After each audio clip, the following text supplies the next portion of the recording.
ጤና ይስጥልኝ። ይህ ባና ሚዲያ ነው። ከባና ሚዲያ ለዛሬ ያዝናቸው ዘገባዎች አሁን ማስደመጥ ጀመርን። አበይት ነጥቦችን በቅድሚያ መቀለ ምስ አተና ክንአቲና አብ ሐጸረ ጊዜና አቲና ምንም ዘጠራጥር ነገር የለንም። በትግራይ ክልል ያለው ወቅታዊ የፖለቲካ ቀውስ ተከትሎ ክልሉን በጊዜያዊነት ለማስተዳደር ያለመ ነው የተባለ የትግራይ ሰላምና ለውጥ ምክር ቤት ግንቦት 9 2018 ዓ.ም በአዲስ አበባ ከተማ በይፋ መመስረቱን ይታወቃል። ይህንን ተከትሎ የእነ አቶ ጌታቸው ረዳ ቡድን ለሁለት መሰንጠቁን ተሰምቷል። በቀዳሚነት እንመለከተዋለን። በቢዛሞ ቀጠናና በወሎ ግንባር በተሰነዘሩ ጥቃቶች ከ70 በላይ የመንግስት ወታደሮች መገደላቸውን ፋኖ አስታወቀ። የፋኖ ኃይሎች አንደኛው እዝ ኦሮሚያ ክልል ውስጥ ገብቶ ጥቃት መሰንዘሩንና ወታደራዊ ካምፑን መቆጣጠሩን ገልጿል። እናስደምጣችኋለን። የተባበሩት አረብ ኤሚሬትስ በአፍሪካ ግጭቶች ውስጥ የምትጫወተው አፍራሽና አደናቃፊ ሚና ከፍተኛ ዓለም አቀፍ ትችት እየሳበ መሆኑን የጀርመን ዓለም አቀፍና የደህንነት ጉዳዮች ተቋም ባወጣው አዲስ ጥናታዊ ሪፖርት አጋልጧል። በዝርዝር ይዘነዋል። የሶማሊላንድ ሪፐብሊክ የምስረታ በዓልና የነጻነት ቀን 35ኛ ዓመት መታሰቢያ በዋና ከተማዋ ሀርጌሳ በሚገኘው ታላቅ አደባባይ በደመቀ ሁኔታ ተከብሯል። የሚሉና ሌሎች ዜናዎች ይዘናል። አብራችሁን ቆዩ።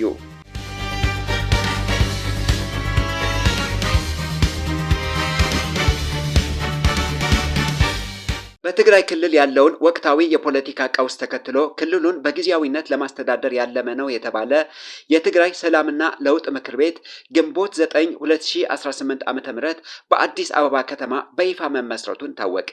ይህ አዲስ ምክር ቤት ስምረት፣ ባይቶና፣ አረና ትግራይ፣ ትንሳኤ ሰብዓ እንደርታና ቃንጫ ሐቂ የተባሉ 5 የትግራይ የፖለቲካ ፓርቲዎችን ያቀፈ ሲሆን በአፋር ክልል የሚንቀሳቀሱና ራሳቸው የሐራ መሬት ተዋጊዎች ብለው የሚጠሩትን ኃይሎች ወታደራዊ ክንፍ በማድረግ የምስረታ ጉባኤውን አካሂደዋል። ይህ አካል በህዝብ የተመረጠ ቋሚ መንግስት እስኪመሰረት ድረስ ብቻ ክልሉን የማስተዳደር ሚና እንደሚኖረውና መንግስታዊ ቅርጽ ይዞ ለመንቀሳቀስ ማቀዱን ተገልጿል። በምስረታ ጉባኤው ላይ የተገኙ የጠቅላይ ሚኒስትር የምስራቅ አፍሪካ ጉዳዮች አማካሪ አቶ ጌታቸው ረዳ ባደረጉት ንግግር አዲሱ ምክር ቤት በአጭር ጊዜ ውስጥ ወደ መቀለ እንደሚገባ በልበ ሙሉነት አስታውቀዋል። እዚ መድረክ እዚ ተተካእ መንግስት ዝመርጽ መድረክ ይኾነ ወይ መቀለ ምስ አተና ክንአቲና ኣብ ሐጸረ ጊዜና አቲና ምንም ዘጠራጥር ነገር የለንም። ኣብኡ ንመንግስት ተኪኡ ሰርሑ ነው ይኾነ ናይ ትግራይ ኃይልታት ክእከው ምግባር ከም ዓብይ ኢኒሺየቲቭ ንወስዶ ምንቅስቃሴ። አቶ ጌታቸው ቀደም ሲል ከመቀለ ከተማ የወጡት በትግራይ ህዝብ ላይ ተጨማሪ ደም መፋሰስና የንብረት ውድመት እንዳይደርስ ለማድረግ በኃላፊነት ስሜት እንጂ ከፍርሃት ወይ ከሽንፈት እንዳልነበረ አብራርተዋል።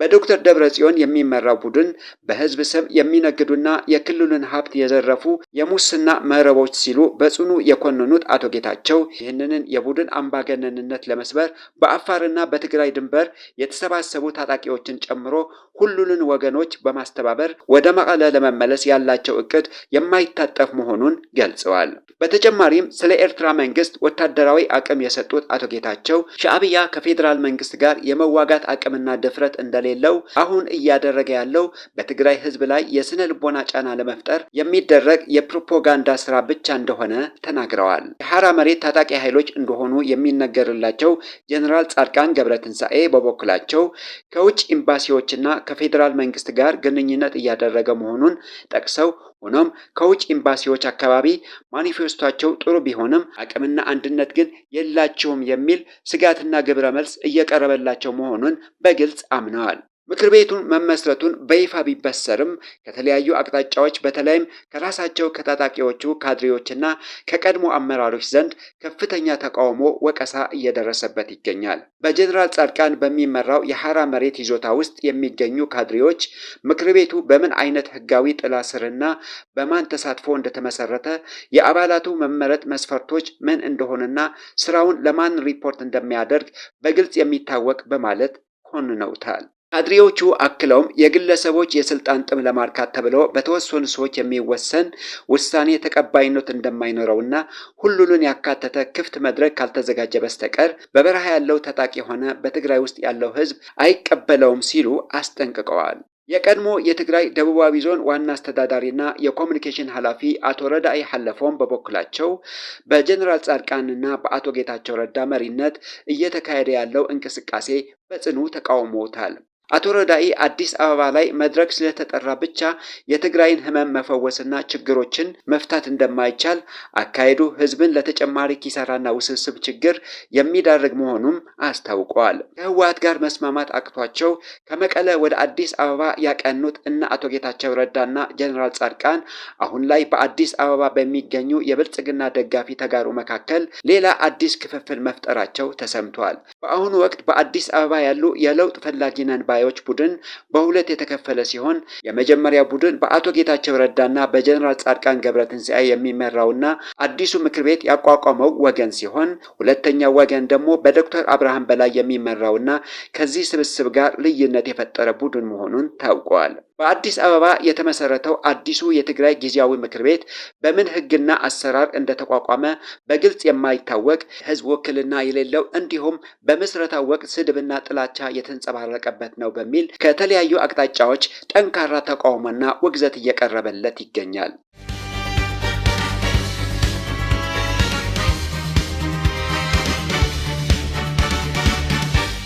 በቢዛሞ ቀጠናና በወሎ ግንባር በተሰነዘሩ ጥቃቶች ከ70 በላይ የመንግስት ወታደሮች መገደላቸው ፋኖ አስታወቀ።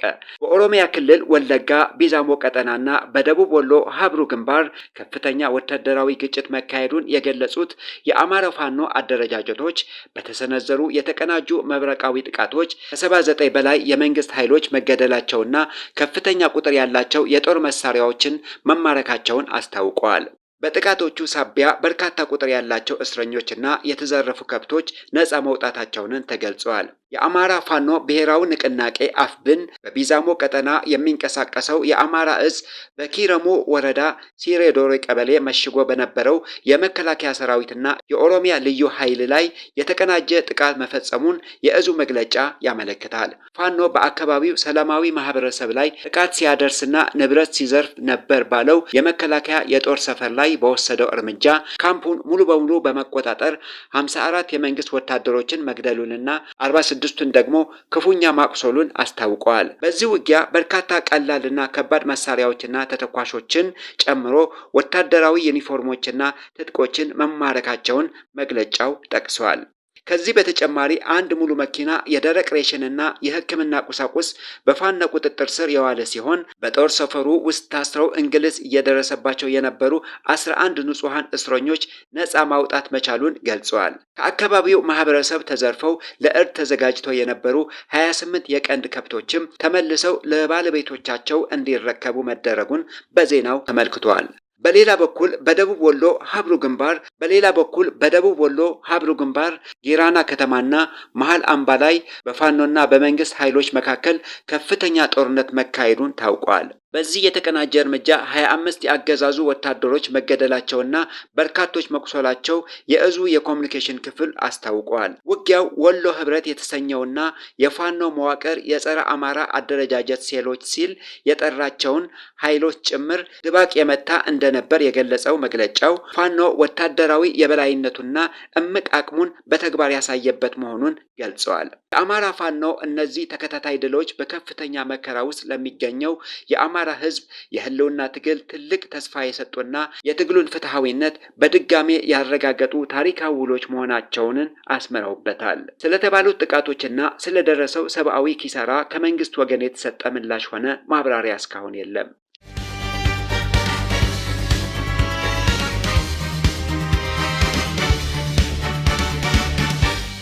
የተባበሩት አረብ ኤምሬትስ በአፍሪካ ግጭቶች ውስጥ የምትጫወተው አፍራሽና አደናቃፊ ሚና ከፍተኛ ዓለም አቀፍ ትችት እየሳበ መሆኑን የጀርመን ዓለም አቀፍና የደህንነት ጉዳዮች ተቋም ባወጣው አዲስ ጥናታዊ ሪፖርት አጋለጠ። የተባበሩት አረብ ኤምሬትስ በአፍሪካ ግጭቶች ውስጥ የምትጫወተው ቀውስ አባባሽ ሚና በሚል ርዕስ የወጣው ይህ ጥናት እንደሚያመለክተው አቡዳቢ በምስራቅ አፍሪካና በተለያዩ የአገሪቱ ክፍሎች የሚገኙ መንግስታትና ታጣቂ ቡድኖችን በገንዘብ በደህንነት ቴክኖሎጂና በሰው ኃይል በመደገፍ ቀጠናውን የማተራመስ ስራ እየሰራች ትገኛለች።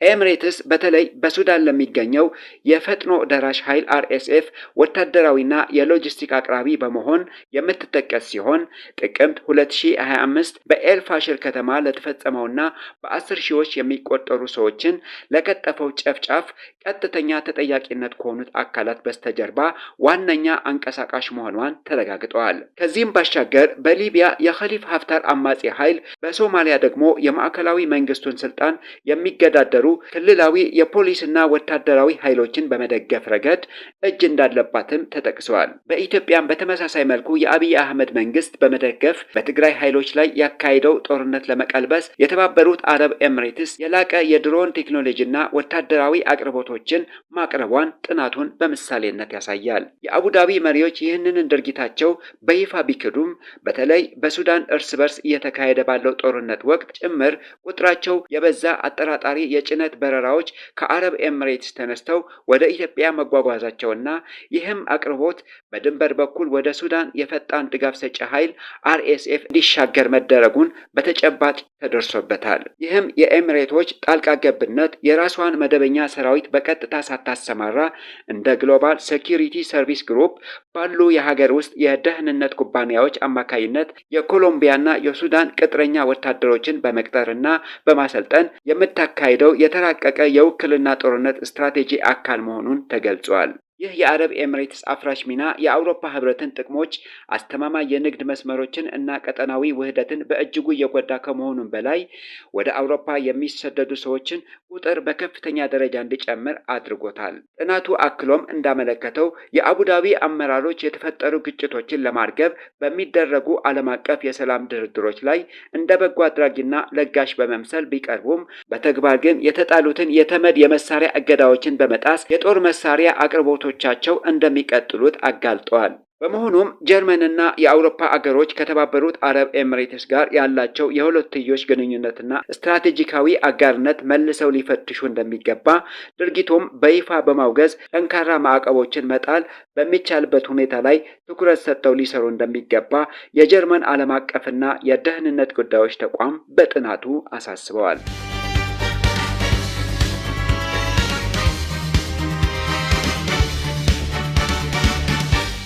የሶማሊላንድ ሪፐብሊክ የምስረታ በዓልና የነጻነት ቀን 35ኛ ዓመት መታሰቢያ በዓል በዋና ከተማዋ ሀርጌሳ በሚገኘው ታላቅ አደባባይ በደመቀ ሁኔታ ተከብረዋል። ሶማሊላንድ እንደ አውሮፓውያን አቆጣጠር በ1991 ከሶማሊያ ተገንጥላ ራሷን ነጻ አገር አድርጋ ካወጀችበት ጊዜ ጀምሮ ዘንድሮ የምታከብረው 35ኛ ዓመት የነጻነት በዓል በአፍሪካ ቀንድ አዲስ የፖለቲካ ምዕራፍ የከፈተ ታሪካዊ ክስተት ሆኖ ተመዝግበዋል። በተለይ አዲሱ የሶማሊላንድ ፕሬዝዳንት አብዱልራህማን መሐመድ አብዱላሂ በበዓሉ ላይ ይህ በዓል ሶማሊላንድ በዓለም አቀፍ ደረጃ እውቅና አግኝታ የምታከብረው የመጀመሪያው ነው በማለት ያደረጉት ንግግር ሀገሪቱ ለዓመታት ስታደርገው የቆየችውን የዲፕሎማሲ ትግልና የቀጠናውን ወቅታዊ የኃይል አሰላለፍ ያመለከተ ሆነዋል። ሶማሊላንድ እንደ ሀገር የራሷ ገንዘብ፣ ጠንካራ ሰራዊት፣ የጸጥታ መዋቅርና ዲሞክራሲያዊ ምርጫ የምታካሄድ ብትሆንም በተባበሩት መንግስታት ድርጅት ደረጃ ሙሉ ይፋዊ እውቅና ለማግኘት አሁንም ከፍተኛ ትግል እያደረገች ትገኛለች። እስካሁን ባለው ሂደት ሶማሊላንድ ከተለያዩ ሀገራት ጋር የተለያየ ደረጃ ያለው ዲፕሎማሲያዊ ግንኙነት የመሰረተች ስትሆን ታይዋን በተባበሩት መንግስታት እውቅና ያላት ባትሆንም እንደ አውሮፓውያን አቆጣጠር በ2020 በሀርጌሳ ይፋዊ የጋራ ተወካይ ቢሮ በመክፈት ሙሉ እውቅና የሰጠቻት ቀዳሚዋ ናት። በተጨማሪም እስራኤል፣ ዩናይትድ ኪንግደም፣ የተባበሩት አረብ ኤምሬቶች፣ ኬንያ እና ጅቡቲ በሀርጌሳ ተወካይ ጽህፈት ቤቶቻቸው የከፈቱ ሲሆን በተለይም የተባበሩት አረብ ኤምሬቶች በበርበራ ወደብ ልማት ላይ በቢሊዮን የሚቆጠር ዶላር በማፍሰስ የጠበቀ የኢኮኖሚና የደህንነት አጋርነቷን አረጋግጣለች። ለሶማሊላንድ የእውቅና ጉዳይ ትልቁ መነጋገሪያ የፈጠረው እንደ አውሮፓውያን አቆጣጠር በ2024 በጠቅላይ ሚኒስትር አብይ አህመድ እና በወቅቱ የሶማሊላንድ ፕሬዝዳንት ሙሴ ቢሂ መካከል የተፈረመው የታሪካዊ የመግባቢያ ስምምነት ነው። በወቅቱ ጠቅላይ ሚኒስትር አብይ አህመድ ስምምነቱን ተከትሎ እንኳን ደስ አላችሁ የባህር በር አገኘን በማለት ለህዝባቸው ይፋዊ መግለጫ የሰጡ ቢሆንም የፖለቲካ ተንታኞች ግን ይህ ስምምነት እስካሁን ድረስ መሬት ላይ ወርዶ በተግባር አለመተርጎሙን በጽኑ ይተቻሉ። እንደ ተንታኞቹ ገለጻ ስምምነቱ በተግባር ከመዋል ይልቅ በኢትዮጵያ በኩል ለውስጥ ፖለቲካ ፍጆታና የህዝብን ትኩረት ለመቀየር የተደረገ ስልታዊ ዲፕሎማሲያዊ አካሄድ መኖሩን ያስረዳል። ይህ የኢትዮጵያና የሶማሊላንድ ስምምነት በተግባር ባይተረጎምም እንኳን በቃላት ደረጃ መገለጹ ብቻ በአፍሪካ ቀንድና በቀይ ባህር አካባቢ ከፍተኛ የደህንነት ትኩሳት መፍጠሩን አልቀረም። በሞቃዲሾ የሚገኘው የሶማሊ መንግስት ስምምነቱን እንደ ሉዓላዊነት መድፈር በመቁጠር ከግብፅና ከቱርክ ጋር ወታደራዊ ቃል ኪዳን እንዲመሰርት በር ከፍተዋል።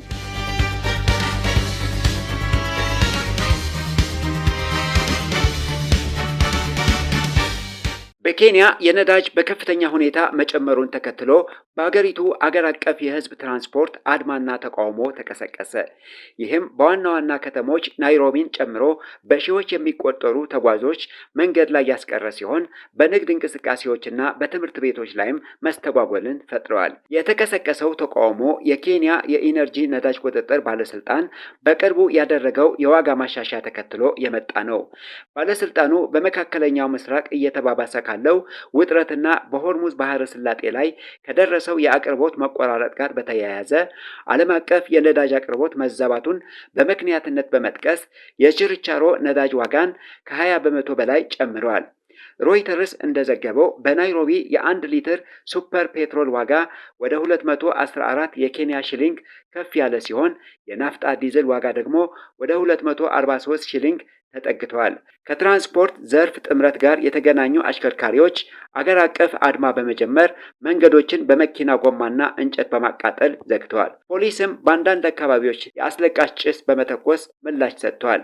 ይህ የትራንስፖርት መዘጋት ዋና ዋና የጉዞ መስመሮችን ከስራ ውጭ ያደረገ ሲሆን በርካታ ተጓዦች ወደ ስራ ቦታቸው ረጅም ርቀት በእግር ለመጓዝ ተገደዋል። አሶሺየትድ ፕሬስ እንደዘገበው የኬንያ የግል ትምህርት ቤቶች ማህበር አባላት የተማሪዎችን ደህንነት እንዲረጋገጥ የመከረ ሲሆን አብዛኞቹ ትምህርት ቤቶች ትምህርታቸው በኢንተርኔት ኦንላይን ለመስጠት መርጠዋል። አብዛኛው ነዳጅ ከመካከለኛው ምስራቅ የምታስመጣው ኬንያ በአሁኑ ወቅት ካለችበት የኑሮ ውድነት ቀውስ ጋር ተያይዞ የትራንስፖርት ታሪፍና የመሰረታዊ ዕቃዎች ዋጋ በከፍተኛ ሁኔታ ሲጨምርባት ቆይታለች። ተቋሚዎችና የትራንስፖርት ባለቤቶች መንግስት የተደረገውን የዋጋ ጭማሪ እንዲቀለብሰውና ዜጎች ከዓለም አቀፍ የነዳጅ ዋጋ መዋዠቅ ለመታደግ ሰፋ ያለ ጣልቃ ገብነት እንዲደረግ ጠርተዋል።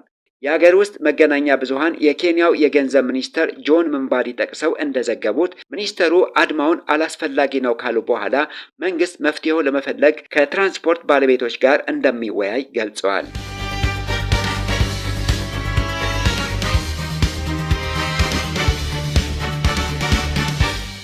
በአሜሪካና በኢራን መካከል ለ6 ሳምንታት የተካሄደውን ከባድ ውጊያ በጊዜያዊነት ያቆመውና በአሁኑ ወቅት ከፍተኛ ውጥረት ውስጥ የገባው የተኩስ አቁም ስምምነት መቋረጡን ተከትሎ ተሂራን በፓኪስታን አምባሳደሮች አማካኝነት ለዋሽንግተን የሰላም ሀሳብ ምላሽ መስጠቷን ተሰማ።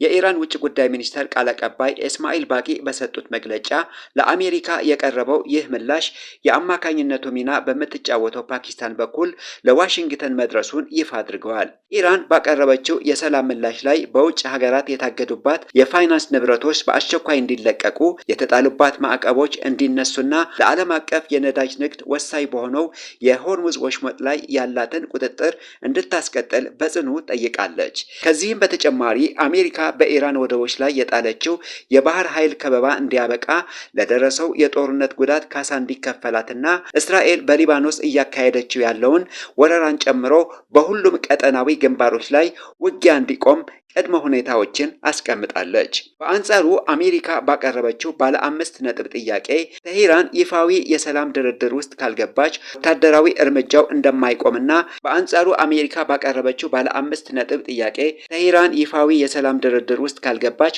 ወታደራዊ እርምጃው እንደማይቆም ያስጠነቀቀች ሲሆን ኢራን የአቶሚክ ፕሮግራሟን እንድታፈርስና የአስቸኳይ ዩራኒየም ክምችቷን ለአሜሪካ አሳልፋ እንድትሰጥ ጠይቃለች። ይሁን እንጂ ዋሽንግተን የኢራንን የታገዱ ንብረቶቿን 25 በመቶውን እንኳ ለመልቀቅ ሆነ የጦርነት ካሳ ለመክፈል ፍጹም ፈቃደኛ እንዳልሆነች ተገልጿል። የአሜሪካው ፕሬዝዳንት ዶናልድ ትራምፕ ትሩዝ ሶሻል በተሰኘው ማህበራዊ ገጻቸው ላይ ባስተላለፉት መልእክት ኢራን ፈጠን ካላለች ምንም የሚተርፍላት ነገር እንደማይኖርና ጊዜው እየተጠናቀቀ መሆኑን የሚገልጽ ከባድ ማስጠንቀቂያ ሰጥተዋታል። በተመሳሳይ መልኩ የአሜሪካው የገንዘብ ሚኒስተር ስኮት ቤሰንት የኢራን ጦርነት ማሽን የገንዘብ ምንጭ ለመዝጋት የጂ7 ሀገራት የአሜሪካን ማዕቀብ እንዲከተሉ ጥሪ እንደሚያቀርቡ አስታውቀዋል። ፕሬዝዳንት ትራምፕ ከፍተኛ ብሔራዊ ደህንነት አማካሪዎቻቸው ጋር በመገናኘት ወታደራዊ እርምጃውን መልሶ ለመጀመር ስላላቸው አማራጮች እንደሚወያዩ የተሰማ ሲሆን ታዛቢዎችም አሜሪካ በሚቀጥሉት ጥቂት ቀናት ውስጥ በኢራን ላይ የምታደርገው ጥቃት ልትቀጥል እንደምትችል እየገመቱ ነው። የኢራን ቃል አቀባይ ባቂ በበኩላቸው ሀገራቸው ለየትኛው ወታደራዊ ፍጥጫ ሙሉ በሙሉ ዝግጁ መሆኗን ገልጸው ከአሜሪካ ወገን ለሚሰነዘር ማናቸውን ትንኮሳ ተገቢውን ምላሽ ለመስጠት እንደሚችሉ ዝግጁነታቸውን አረጋግጠዋል። የተከበራችሁ የባና ሚዲያ ተከታታዮች ለዛሬ ያዝናቸው ዜናዎች እነዚህን ይመስሉ ነበር። ስለተከታተላችሁን ከልብ እናመሰግናለን። መረጃዎቻችን ለሌሎችም እንዲደርሱ ቪዲዮውን ላይክ እና ሼር ማድረጋችሁን እንዳትረሱ። ለቻናላችን አዲስ የሆናችሁ ደግሞ ሰብስክራይብ በማድረግ የቤተሰባችን አካል ይሁኑ።